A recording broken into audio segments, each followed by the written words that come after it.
Uma, duas, 7, 15, 28, 39. O S&P 500, principal índice de ações dos Estados Unidos, bateu recorde de alta nada menos do que 39 vezes em 2025. At new highs for the S&P 500. Talvez você tenha acompanhado o mercado americano fazer história em 2025 pelas notícias na tela do seu celular.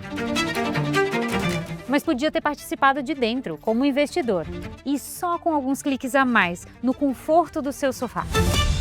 Não precisa ser especialista nem enfrentar a burocracia de abrir uma conta no exterior para investir nas bolsas estrangeiras. Dá para fazer isso comprando ETFs logo ali, no pregão da B3, do mesmíssimo jeito que você compra uma ação da Vale ou da Petrobras. É um investimento simples, diversificado, que tem até vantagens tributárias. Você vai entender cada uma dessas vantagens daqui a pouquinho, assim que a gente relembrar como funcionam os ETFs. Um ETF, ou Exchange Traded Fund, é como um prato de almoço balanceado. Tem arroz, feijão, salada. Se a guarnição não está incrível, o cozido de carne compensa.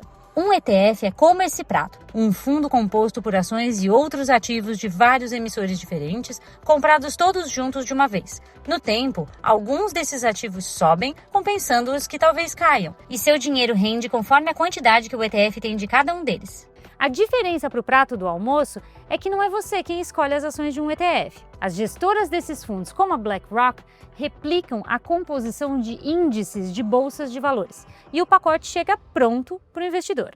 Para investir no exterior, o lance é procurar ETFs que replicam índices estrangeiros, como o S&P 500. Aquele dos 39 recordes no ano, lembra? Existem outros jeitos de investir lá fora, é claro, como os fundos tradicionais ou mesmo abrindo uma conta no exterior. Mas os ETFs têm pelo menos 4 grandes vantagens. Simplicidade. Os ETFs são listados aqui na Bolsa Brasileira, a B3. Você que já investe não precisa abrir uma conta nova nem nada. Variedade. Existem quase 60 ETFs de renda variável internacional listados no Brasil. Dá tanto para investir em fundos de índices amplos quanto em outros muito específicos, como um que só tem ações de tecnologia na carteira ou outro só de ações de empresas argentinas. Tributação. Quem compra um ETF é tributado como quem compra uma ação.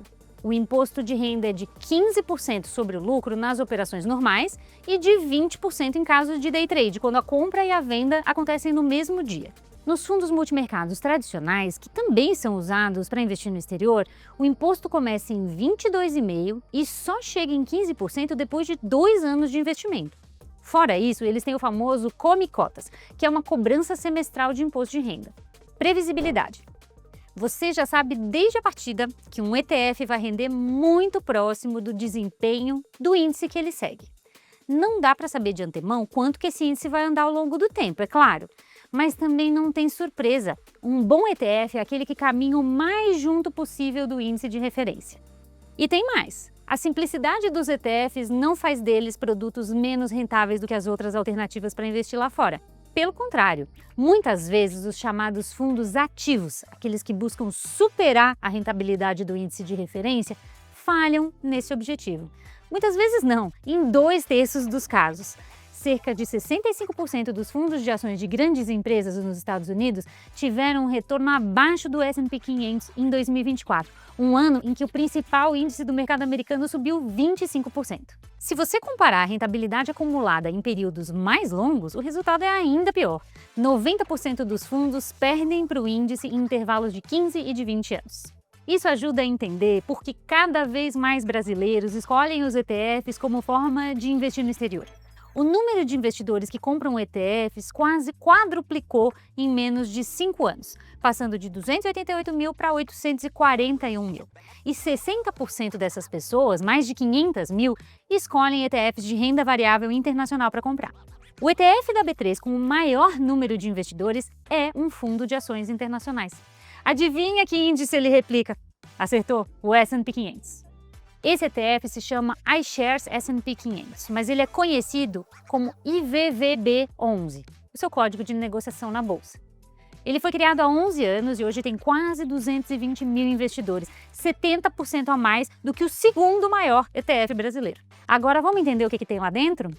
Bom, o IVVB11 hoje, ele tenta refletir o índice S&P 500, né, que como o próprio nome diz, são as 500 empresas mais relevantes listadas no mercado americano. Vai desde empresas que estão muito vinculadas à história de tecnologia, inteligência artificial, empresas do ramo farmacêutico que hoje são muito relevantes, né? Então, é um índice, novamente, muito diversificado e acho que tem a grande vantagem que, ao invés de você gastar um volume grande de dinheiro comprando cada uma dessas 500 ações, você consegue fazer isso em apenas um instrumento. Qual que é o papel dos ativos internacionais dentro de uma estratégia de diversificação? No momento em que você começa a investir globalmente, você começa a ampliar a sua carteira e você consegue tornar ela mais eficiente e menos dependente do Brasil. E qual que é a importância disso? Qualquer coisa que acontecer do ponto de vista da sua geração de renda e dos seus investimentos vai ter um impacto muito grande. Então você está concentrando muito o seu risco. No momento em que você começa a investir globalmente, você tira esse risco do Brasil.